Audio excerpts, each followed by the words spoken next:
Vous êtes à l'écoute du téléphone biblique. Aimez-vous recevoir une invitation à des noces? C'est bien sûr un événement spécial et nous nous y préparons avec soin. Dans le livre de Matthieu, chapitre 22, versets 1 à 13, Jésus vous adresse une invitation aux noces les plus importantes qui soient, celle du Fils du Roi céleste. Votre préparation pour ces noces est des plus importantes et un habit spécial est exigé.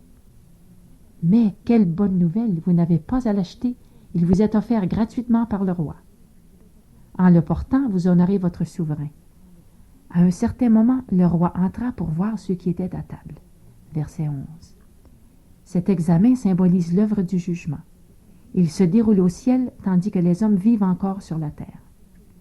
La vie de tous ceux qui ont accepté l'invitation est examinée, d'après ce qui est écrit dans les livres du ciel. Or, l'un des invités avait mis ses propres vêtements. Il avait dédaigné l'habit qui lui avait été procuré à grands frais, témoignant ainsi de son mépris pour son Seigneur.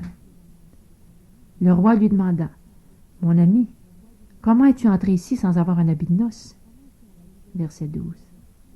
L'habit de noces représente la justice du Christ, son caractère pur et irréprochable qui vous est communiqué par la foi en le recevant comme votre sauveur personnel. Seul ce vêtement préparé par le Seigneur vous permettra de vous présenter devant lui. Tissée sur les métiers du ciel, cette robe n'a pas un seul fil de sagesse d'ici-bas, car toute notre justice est comme un vêtement souillé.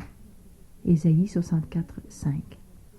Le meilleur de vous-même est altéré par le péché et ne peut être acceptable aux yeux de Dieu. En rejetant la justice de Christ, vous repoussez le type de caractère qui ferait de vous un enfant de Dieu. Vous refusez le seul élément qui puisse vous mettre en mesure de participer au festin des noces.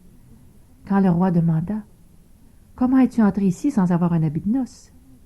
L'homme interpellé resta silencieux. Il en sera de même au grand jour du jugement. Le temps de grâce est sur le point de s'achever. Ne vous laissez pas surprendre. Ne courez pas le risque de paraître au banquet royal sans l'habit de noces, le caractère pur et sans tache de Jésus, qui vous est gracieusement communiqué par le moyen de la foi. C'est par l'étude de sa parole que vous serez transformés. Nous vous rappelons que ces messages sont une courtoisie de vos amis de l'Église adventiste du Québec, un service dans votre communauté.